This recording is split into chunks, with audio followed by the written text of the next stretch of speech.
Men bu treylerda Peter ko'zi nimaga qorayib ketganini, qo'lidan tabiiy to'r qanaqa qilib chiqishini va xalq nega kulrang tusga kirganini topdim. Agar siz O'rgimchak odam yangi kun filmini, treylerini, ikkinchi qismini ko'rgan bo'lsangiz va kadrma-kadr bizni tahlil qilishimizdan xohlasangiz, videoni oxirigacha ko'ring. Hammaga salom, sizlar bilan Makroays. Bugungi videomizda O'rgimchak odamni 4-qismini, ikkinchi treylerini tahlil qilamiz. Ya'ni kadrma-kadr titkilab, yashin detallar, ishoralar va Tom Hollandning 4-filmi qanaqa darajada chiqishini sizlar bilan ko'rib chiqamiz. Treyler Skorpion bilan jangdan boshlandi. Michael Mando, ya'ni McGargan uyga qaytish filmidagi qamoqxona sahnasidan keyin nihoyat qaytib keldi.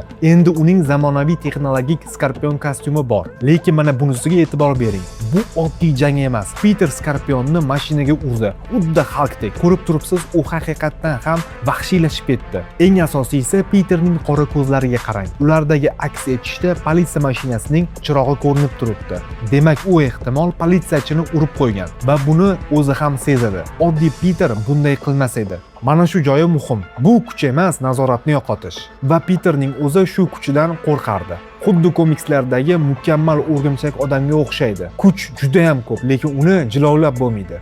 Navbatdagi katta detal: deb shooterlar. Tom Hollandning har bir filmida ular o'zgargan. Bu safar esa mexanik deb shooterlar buziladi va bilakdan jonli, organik to'r chiqa boshlaydi. Go'yo tanasi begona narsani rad etayotgandek. Bu bizni Tobey Maguire versiyasiga yaqinlashtiradi. Unda ham organik to'r bor edi. Aslida bu g'oyani James Cameron o'ylab topgan. Keyin Sam Raimi o'z filmida ishlatgan. Maqsad o'rgimchakning balog'at o'zgarishini ko'rsatish edi. Tom Holland buni o'rgimchak balog'ati deb ataydi va rejissyordan aynan shu filmga qo'shishni so'ragan. Lekin gap shunchaki balog'atda emas. Peterning DNKsi o'zgaryapti. U asta-sekin o'rgimchakka aylanyapti va mutantlarga o'xshab qolyapti. Va bu Secret Wars'dagi janglarga tayyorgarlik bo'lishi mumkin. Endi diqqat bilan qarang. Peter uyda Ned va MJning ijtimoiy tarmoqdagi postlarini kuzatib o'tiradi va Nedning Instagram nomi The Grateful Ned 42. Bu 42 raqam bejiz emas. U 3 ta narsaga ishora qiladi.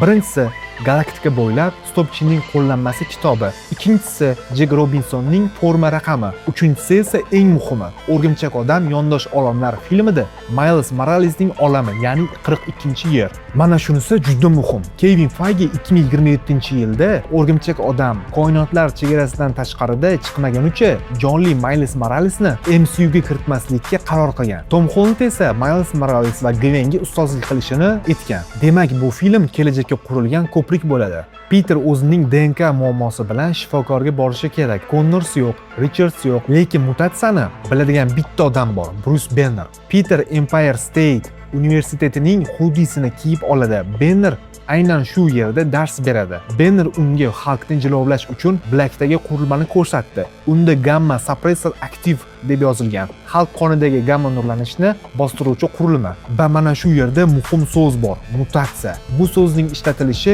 MCUda mutantlar uchun yangi dunyo asta-sekin pishib kelayotganini ko'rsatadi. Peter ham xuddi shu qurilmani so'rayotgan bo'lishi mumkin. O'zidagi kuchayib borayotgan mutatsiyani bostirish uchun. Empire jurnali rasmlarida u hatto anti-gamma to'rlar ishlab chiqaradi deb yozilgan. Damage Control boshlig'ini Tremel Tillman o'ynaydi. Subtitrlar tasdiqladi. Bu personajning ismi William Metzger. Komiksda Metzger mutantlarga qarshi haqiqiy ashaddiy yovuz. U o'z agentidan mutantlarga qarshi mukammal qurol yasamoqchi bo'lgan. Oxiri Magneto uni kosmosga uloqtirib yuborgan. Filmda u Damage Controlda ishlaydi, lekin maqsadi o'sha, mutantlarni ovlash. Va bu uydan uzoqda sujetini takrorlash xavfini tug'diradi. Peter avval Damage Controlga ishonadi, keyin esa Seydising aslida qurbon ekanini tushunib qoladi.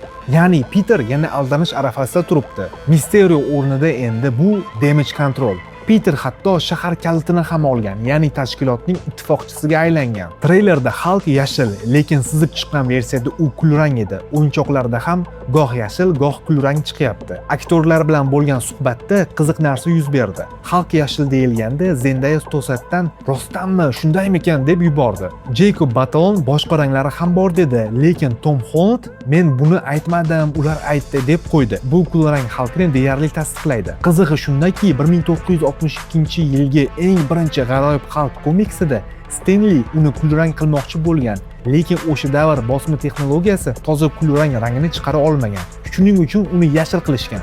Demak, kulrang aslida xalqning asl rangi. Kulrang xalq bu Joe Fixit, gapira oladigan, lekin axloqi buzuq. Filmda Bruce Banner avval o'zini bosib turadi, keyin esa kulrang yovvoyi xalqqa aylanadi. Eng zo'ri esa o'sha yovvoyi biz sevgan xalq qaytdi. Ko'zoynak taqib olgan muloyim, aqlli xalq emas. Ana endi sirli yovuz ayol Jean Grey rolida Sadie Sink. Birinchi treylerda u bir ongdan ikkinchisiga sakrab o'tish qobiliyatini ko'rsatgan edi. Bu yerda ham xuddi shunday. U o'rgimchak odam aslida Peter Parker ekanini biladi. Garchi Strange'ning afsonidan keyin ham buni hech kim bilmasa ham. Eng oddiy izoh u shunchaki Peterning ongini o'qib olgan va MJ haqida ma'lumotlarni bilib olgan. Uning kuchlari pushti yoki rang-barang emas, aksincha moviyroq va shaffof. Sue Stormning kuchiga yoki uydan uzoqda filmdagi o'rgimchak sezgisi estetikasiga o'xshaydi. U odamlarni muzlatib qo'yadi, lekin butun shaharni emas, faqat ma'lum bir radiusda. Shuning uchun Frank Castle va it muzlamay qoldi. Mana bunga e'tibor bering. Uni ta'sir kuchi yetmaydigan, uni seza oladigan yagona odamsiz siz. Damage Control boshlig'i Peterda u sehrga immunitet borligini aytadi.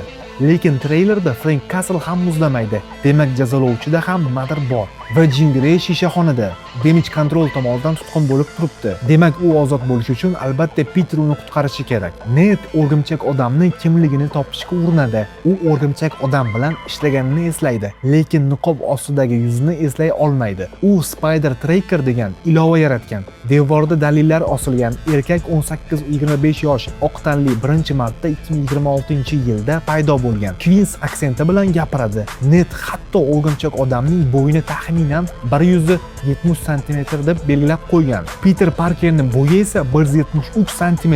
U deyarli topgan. Yolg'on izlar ham bor. Masalan, parkurchi Carlos Rodriguez haqida maqola. Lekin bu safar do'stlari Peterni osongina topisha olmaydi. Film aynan shu haqida. 4 yil davomida Peter do'stlariga aytishni istaydi, lekin aytolmasdan ruhan charchaydi. Bu boshqa Peter, o'sha ofisar bola emas. Treylerdagi sekin tushirilgan sahnalar bejiz emas. Har biri aniq bir komiks muqovasidan ko'chirilgan. Tarantula sahnasi 1974-yilga Amazing Spider-Man 434-soni, Boomerang sahnasi 1991-yilga Amazing Spider-Man 345-soni, yashil kostyumli odamni qutqarish kadri esa 1962-yilga Amazing Fantasy 15-soni, ya'ni o'rgimchak odamning komiksdagi eng birinchi paydo bo'lishi. Eng qizig'i, The Hand ninzalarga qarshi sakrash 65 ta dublda olingan.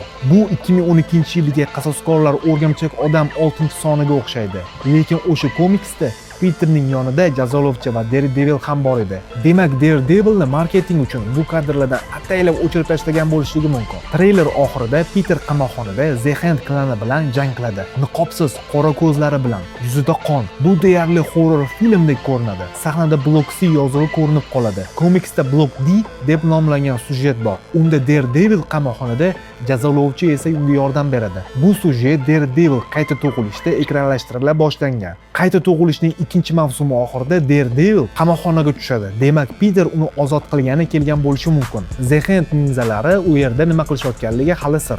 Va Marvel buni ataylab jumboq sifatida qoldirgan.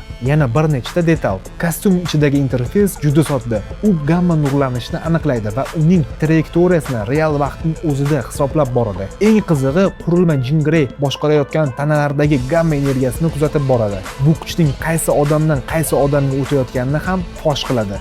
Stark texnologiyasidan asar ham yo'q. Peter buni o'zi noldan yasagan. Xulosa qilib aytganda, Peterning ko'zlari qorayishini sababi u nazoratni yo'qotmoqda va qo'lidan tabiiy to'q chiqishini sababi esa DNKsi o'zgarmoqda. Mutantga, Omega mutantga aylanmoqda. Kulrang xalq esa deyarli aniq bo'lib qoldi. Treylerda bizga yashil ko'rsatishgan, lekin kinoda bilamizki, u kulrang rangda bo'ladi. Jean Grey esa ehtimol Damage Control qo'lida va uni Peter Parker, ya'ni o'rgimchak odam ozod qiladi. Daredevil esa oldingi filmga o'xshab marketing uchun kadrlardan olib tashalgan. Lekin bir narsa aniq, Tom Hollandning eng yaxshi filmlaridan, ya'ni shaxsiy filmlardan biri mana shu film bo'lishi mumkin. Shu yili 31-iyul yoki 30-iyuldan rus va ingliz tilida kinoteatrlarda chiqadi.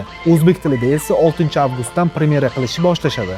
Va albatta birinchi kunidayoq o'sha filmga tushaman. Sizchi kommentariyada yozib qoldiring. Va siz treylerdagi men qoldirib ketgan qaysi detalni ko'rdingiz? Izohlarda uni ham yozing. Obuna bo'lishni esa unutmang. Sizlar bilan Makro Ice bo'ldi. Keyingi videolargacha xayr.